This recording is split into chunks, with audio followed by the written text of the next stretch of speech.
This is the 2025 facelifted BMW iX, although as you can see, the facelift didn't extend to the grille. It's still there, bless it. However, there is an awful lot that I really love about this car, not least the fact that the version you should spend your money on is actually the entry-level model. In this video, I'm going to tell you exactly why, but before I get started, please subscribe.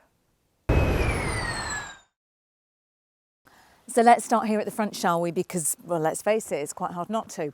When I first saw the iX, I really didn't like the grille. However, it has grown on me. And this 2025 update has given it the addition of this illuminated strip that just sets it all off, which actually, I think, makes it look nicer. Yes, of course, that's going to cost you extra. It's an extra £500, but in my opinion, it is money well spent. Along with that illuminated grille, you get slightly smoother lines and a more together look, particularly at the front. And there are a couple of new colours, although anything other than boring domestic appliance white will set you back £900. As this is the M Sport rather than the standard Sport model, you get a little bit of M badging around the place. And the wheels, by the way, they can be spec'd up to 23 inches. Chunky.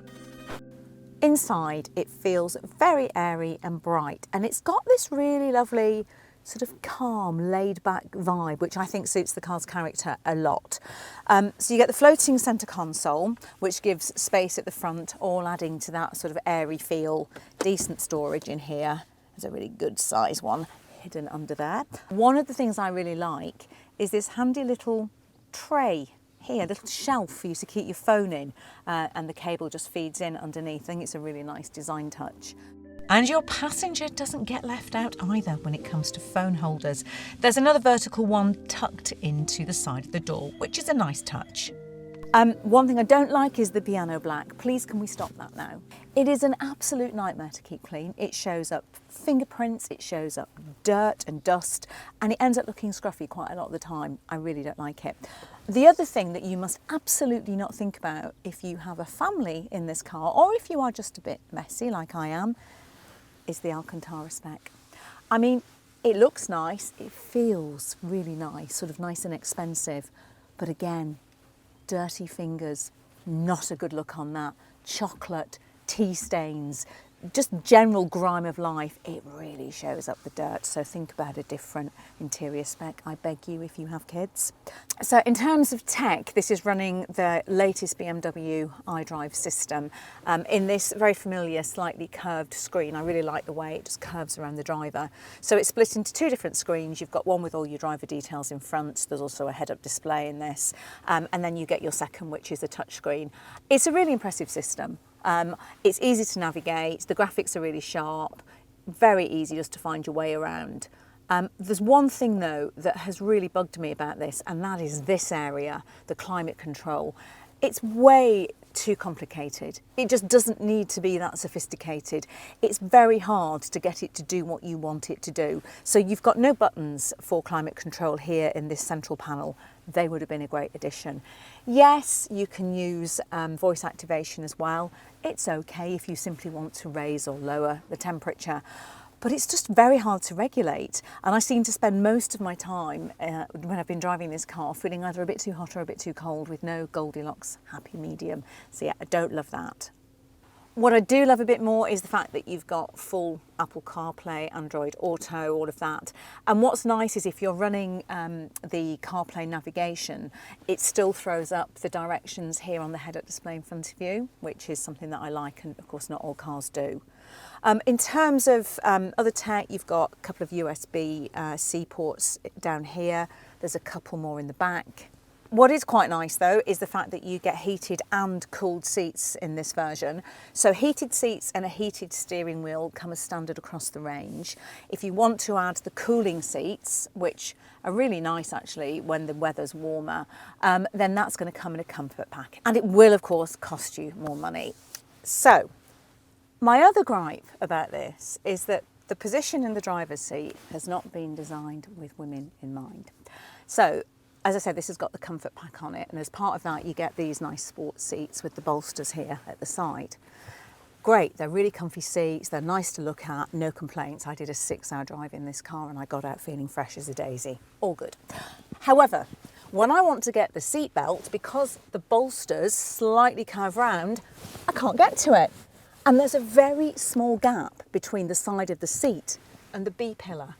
Now, I've had male friends and colleagues in here, they don't have that issue at all because their driving position is further back. Makes it really easy to grab. It's become really irritating, I've got to say, and to the point where I almost have to like open the door to reach round and get my hand in to grab the seatbelt. It's such a shame that car makers like BMW are not thinking more about this. And I know you could say I have a weird driving position and I'm really quite short, but actually I'm 5'4" and the average height for a woman in the UK is 5'3". So this is going to be an issue for all women who want to spec these seats. So my advice to you would be to give it a try and potentially don't think about speccing the comfort pack with these seats because it may not work for you and it does become a bit irritating. Other than that, massive shout out to the pano roof. Oh my gosh, it's beautiful. Absolutely gorgeous. So yes, it costs you £3,000 extra, but it's stunning. Whilst we're talking money, some of the materials, like the plastics lower down in the car, do feel a little bit cost conscious. And it is disappointing to see that metal trim is apparently a thing of the past that has made way for painted plastic. So this has been designed as an EV and it really shows here in the back because you get that lovely flat floor, just gives you a bit of extra space.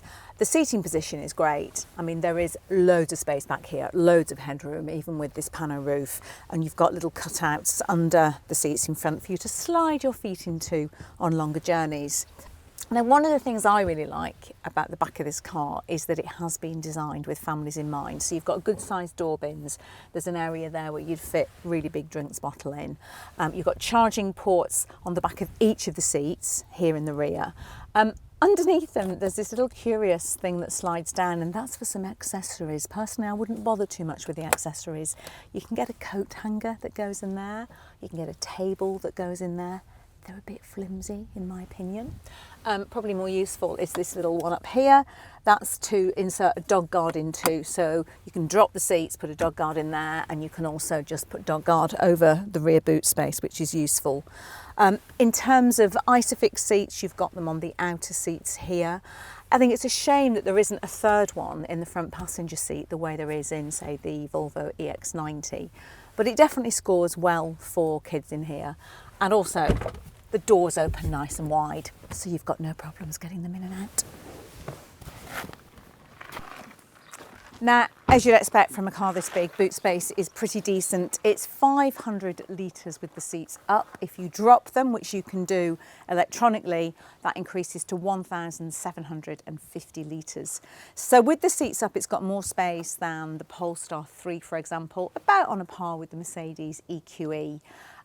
If you really do want space though, then you'll need to go for something like the Volvo EX90, which has a fair bit extra in here. I do like how usable the space is. It's nice and wide. You've got no awkward lip that you have to lift things over. You've got a few tether points in there. This is really handy, just a subfloor to chuck your charging cables in. And that'll be really useful because unlike cars like the Polestar 3, you don't get a frunk on the iX. The xDrive 45 now delivers 402 brake horsepower, 80 more than before. That shaves about a second off the 0 to 62 time to just over 5 seconds. Its battery capacity has grown to 94.8 kilowatt hours thanks to some new cell technology. That gives it a significant 110-mile boost in range over the old xDrive 40.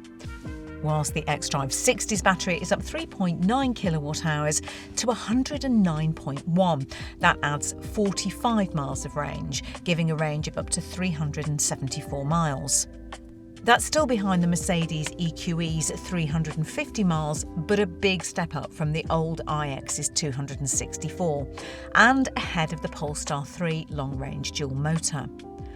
For more range and power, the xDrive 60 offers a 109.1 kilowatt-hour battery, 426 miles of range and 536 brake horsepower. For those of you who want ultimate performance, the iX M70 xDrive cranks things up to 650 horsepower. But honestly, I'm really not sure how much an extra 250 horsepower adds to what is already a fast SUV.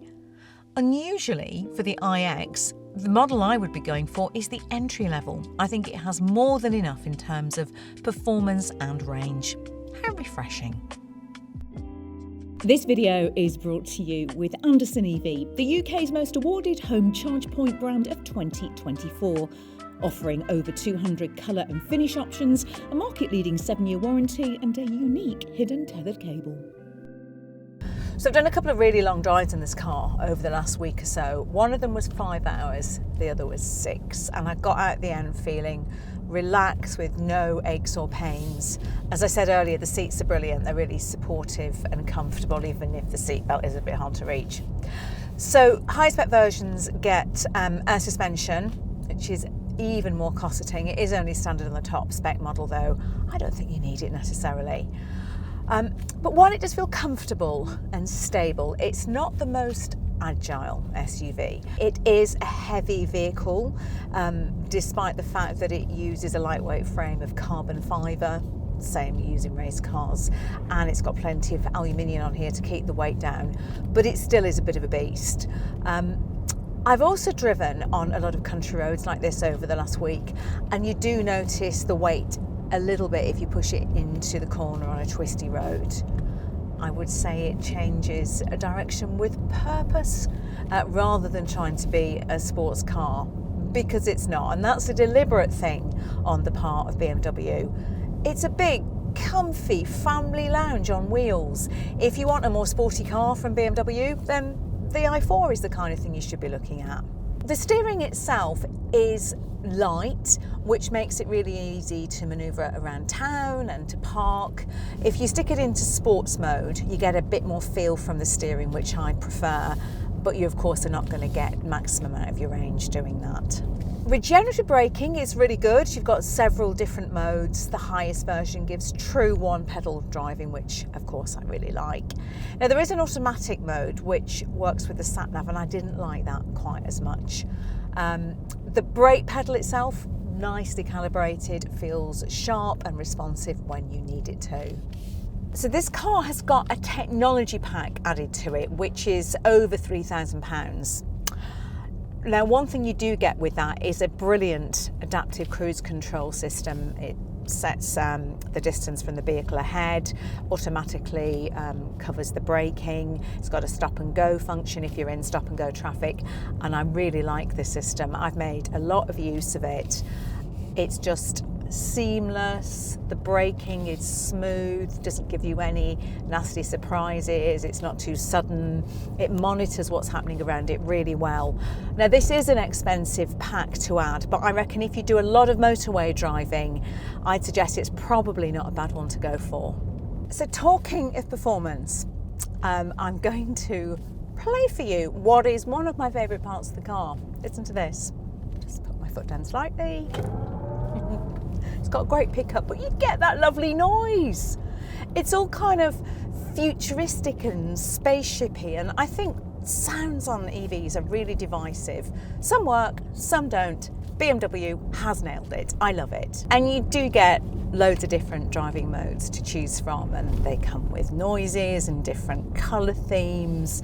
If you choose relaxing mode, then the massaging seat just comes on gently. But if you turn all of that off, this is one of the quietest cars I've ever driven, and it is so relaxing. Overall, I love this car to drive. It's very laid back, it's very chilled. If you're after a bit more driving engagement, then the Polestar 3 probably edges ahead. It gives you a bit more feedback behind the wheel. But honestly, no complaints from me. Charging is competitive with up to 175 kilowatts of DC fast charging. That takes you from 10 to 80% in around 35 minutes. The Mercedes EQE SUV can manage a similar 170 kilowatt DC charging, whilst the Volvo EX90 really steps things up with a peak DC charging speed of 250 kilowatts. 11 kilowatt AC is standard, and if you want to upgrade to 22 kilowatts, which is very handy, you will need to add on that technology pack. As I said, it's a rather punchy £3,250. It also adds that parking assistant, which of course you might not want. That is a little bit irritating. Efficiency-wise, I've been pretty happy with the iX and averaging around 4.1 miles per kilowatt hour, which involves an awful lot of motorway driving. When the iX first came out, it didn't have that much competition, but of course the EV world is moving so quickly, and now it's got cars like the Volvo EX90 or the Polestar 3 to compete against, both of which I actually think are better looking than this. However, I know that for loads of you, this thing here, the BMW badge, is a really big draw, and quite rightly so.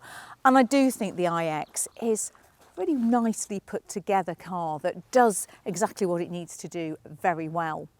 And I think the thing that's endearing me the most to it is the fact that the one to go for is the entry level. You don't need to spend more money on this car.